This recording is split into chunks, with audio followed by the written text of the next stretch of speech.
Good morning, dear students. Welcome in class 11th physics and the chapter gravitation. Okay, it is our new chapter.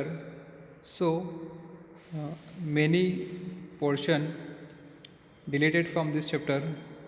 So we only revise those portion which is in our syllabus. Okay. तो आप देखिए कुछ important चीज़ें हैं इसमें, मैं आपको वो समझा देता हूँ। क्योंकि ग्रेविटेशन जो है वो क्या होता है, ये थोड़ा सा हम बेसिक आइडिया ले लें और उसके बाद में इसमें जो मेन चीज़ें हैं वो हम इसमें स्टडी करेंगे। Okay, gravitation means what? Every body in universe attract very other body with force called force of gravitation. Okay, gravitation is the force of attraction between any two bodies in the universe. Gravitational force जो है वो कैसा force है? Attractive forces है between two bodies के बीच में. The attraction between sun and earth, the attraction between a table and chair lying in a room are example of gravitational. ठीक है, ये कुछ एग्जाम्पल्स है ग्रेविटेशनल फोर्स के। ओके, ग्रेविटी क्या होता है? Gravity is a special case of gravitation. If some of the attracting bodies in earth then gravitation is called gravity. Gravity is the force of attraction between earth and any object lying on or near its surface, उसको हम क्या बोलते हैं? Gravity. ठीक है, acceleration due to gravity and weight of a body, ये क्या होता है ये आप देख लीजिए। Acceleration due to gravity. The acceleration produced in a freely falling body under the gravitational pull of the earth is called acceleration due to gravity. जब कोई ऑब्जेक्ट हम ऊपर से नीचे की तरफ गिराते हैं, ड्रॉप करते हैं, ठीक है, तो वो अर्थ की तरफ खींचता है, अर्थ उसको खींचती है। ठीक है, उसको हम क्या बोलते हैं? एक्सेलरेशन ड्यू टू ग्रेविटी, और इसको हम स्मॉल जी से क्या करते हैं? रिप्रेजेंट करते हैं। ठीक है, it is a vector having direction towards centre of अर्थ, और ये एक वेक्टर क्वांटिटी है क्योंकि इसकी डायरेक्शन है ये अर्थ की तरफ क्या होती है? मूव करती है। It does not depends on mass, size and shape of the body. ठीक है, ये मास, साइज एंड शेप पर डिपेंड नहीं करती। The value of G is constant at a given place.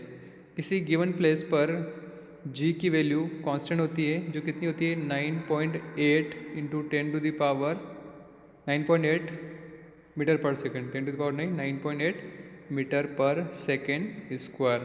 ठीक है, ये एक्सेलरेशन ड्यू टू ग्रेविटी की वैल्यू होती है। अगर हम अर्थ के पोल पर अगर बात करें तो पोल पर हम 10 मीटर पर सेकेंड स्क्वायर इसको लेते हैं। ठीक है, और अर्थ के सेंटर पर जी की वैल्यू कितनी होती है? 0 होती है। अर्थ के सेंटर पर ग्रेविटी कितनी होती है? 0 होती। ठीक है, ये आपको याद रखना है। उसके बाद देखिए when a weight of body, weight क्या होता है? Weight of body is defined as the gravitational force with which a body is attracted towards the centre of अर्थ।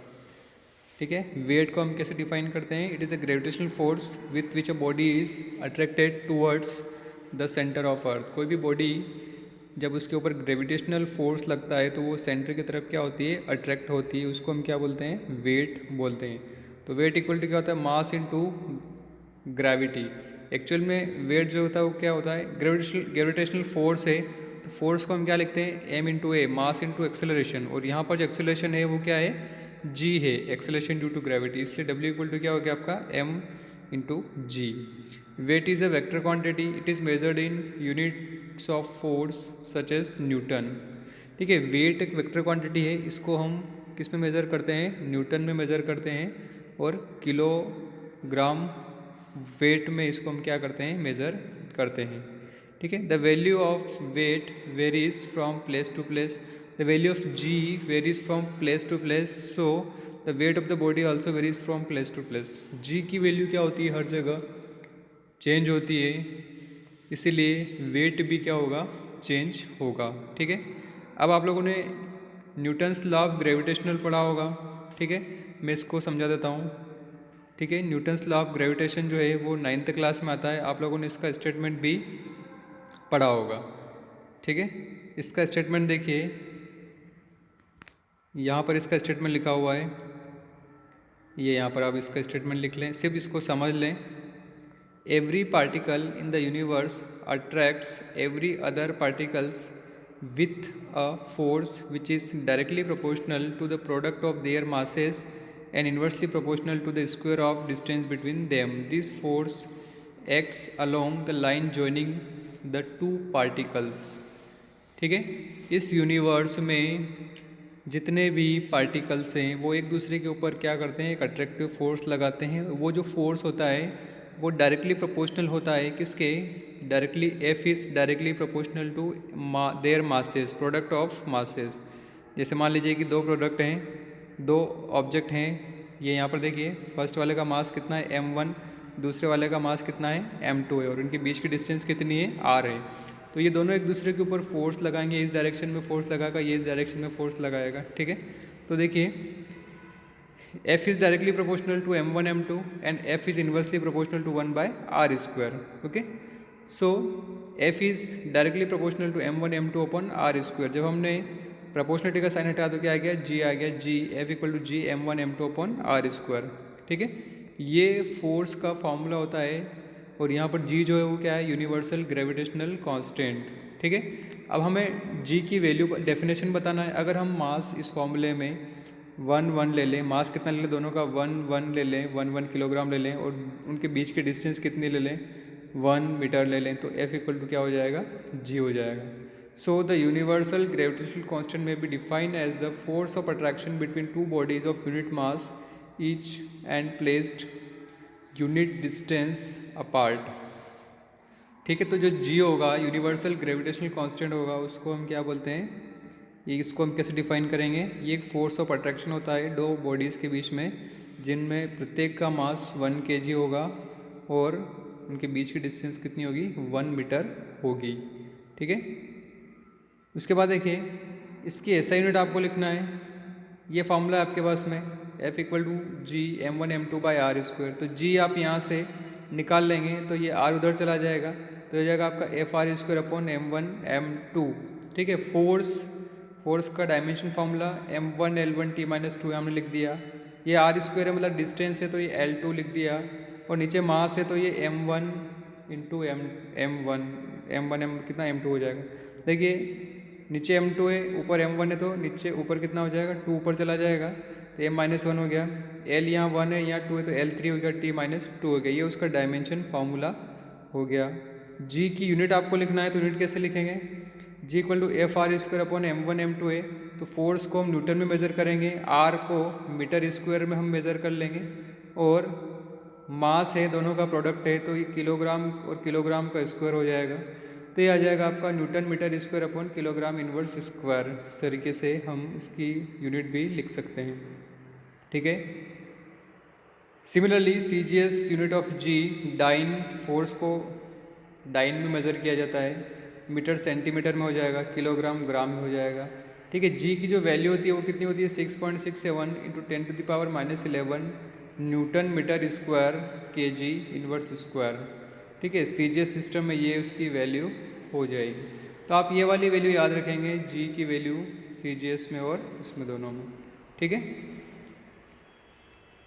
तो देखिए the value of G does not depends on nature and size of the body, it also does not depends on nature of the medium between the two bodies, that is why G is called universal gravitational constant. G की value जो है वो fix है, वो न तो nature of material पे या साइज ऑफ द बॉडी पर डिपेंड करेगी। ठीक है, इसीलिए हम इसको क्या बोलते हैं, यूनिवर्सल ग्रेविटेशनल कांस्टेंट इसको बोला जाता है।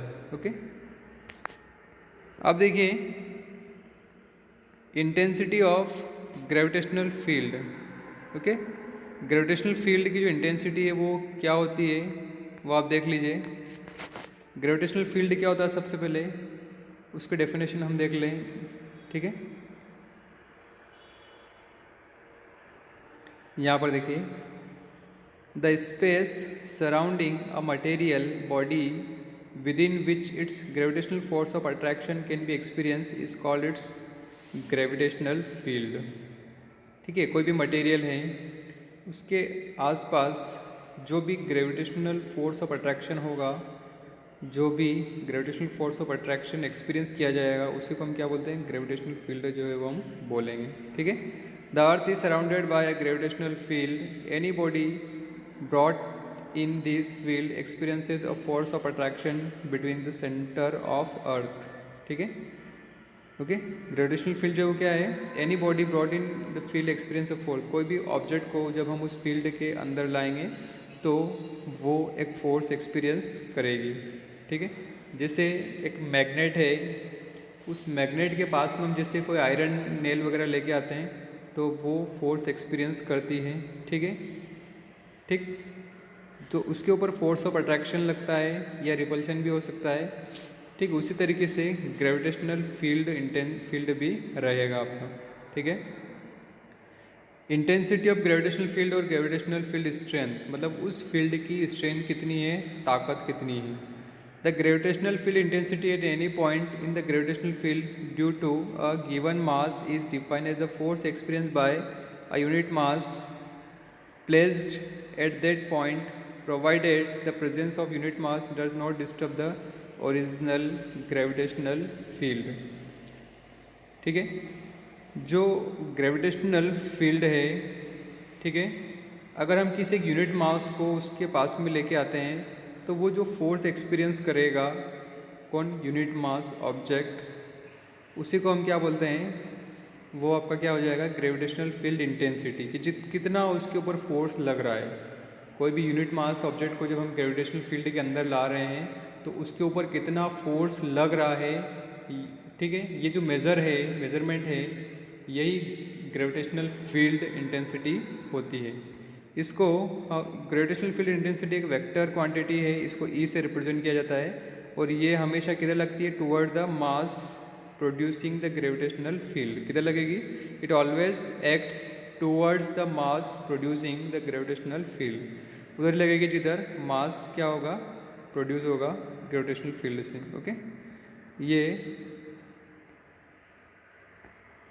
अब हम इसका डेरिवेशन देख लें। इंटेंसिटी को हम किस तरीके से डिफाइन करते हैं। एक हमने एक बॉडी कंसिडर करी जिसका मास कितना है, कैपिटल M है। ठीक है, उसके बाद to determine its gravitational field intensity at point P, इस P पॉइंट पर हम क्या कर रहे हैं, इस मास की ग्रेविटेशनल फील्ड इंटेंसिटी फाइंड कर रहे हैं और ये कितने डिस्टेंस पर है, R डिस्टेंस पर है। कहाँ से, O से। हमने एक छोटा सा यूनिट मास लिया, टेस्ट मास लिया, ये स्मॉल m है। ठीक है, मतलब स्मॉल m और कैपिटल M, इसमें रिलेशन क्या है, कैपिटल M ज़्यादा है। ठीक है, अब ये जो मास है बड़ा वाला, ये इसको अपनी तरफ क्या करेगा, खींचेगा, तो ये एरो बना हुआ है, फोर्स इधर की तरफ लगेगा। ठीक है, देखिए, let F can be the force of gravitational experience by test mass, इसके ऊपर क्या लगेगा, फोर्स लगेगा, तो इंटेंसिटी क्या हो जाएगी, F by M, फॉर्मूला क्या हो जाएगा, F by M, और इसकी डायरेक्शन किधर होगी, the direction of E is same as that of F, जिधर फोर्स होगा उधर ही क्या होगा, इसकी डायरेक्शन हो जाएगी। Okay, according to Newton's law of gravitation, gravitation का फॉर्मूला क्या है, F equal to G M M by R square, तो E इक्वल टू क्या हो जाएगा, F बाई एम, तो F के लिए यहाँ से रखेंगे हम G M by R square और M से M कट जाएगा। ठीक है, अगर मान लीजिए R अगर इनफाइनाइट है तो E कितना होगा, ज़ीरो होगा। कितना होगा, ज़ीरो होगा। Thus gravitational field intensity decreases as the distance R increases and become zero at infinity. ठीक है, जैसे ये मास यहाँ पर है, बड़ा वाला छोटा वाला यहाँ पर है, और इनके बीच की डिस्टेंस R है, तो जितनी कम डिस्टेंस होगी उतना ही ग्रेविटेशनल फील्ड इंटेंसिटी ज़्यादा होगी। जितना दूर हम जाते जाएंगे वैसे वैसे क्या होगा, इंटेंसिटी भी कम होती जाएगी। ओके, तो ये इसके बारे में, ग्रेविटेशनल फील्ड इंटेंसिटी के बारे में है। ओके, यहाँ तक आप इसको अपनी कॉपी में लिख लेंगे बिल्कुल अच्छी तरीके से। ओके।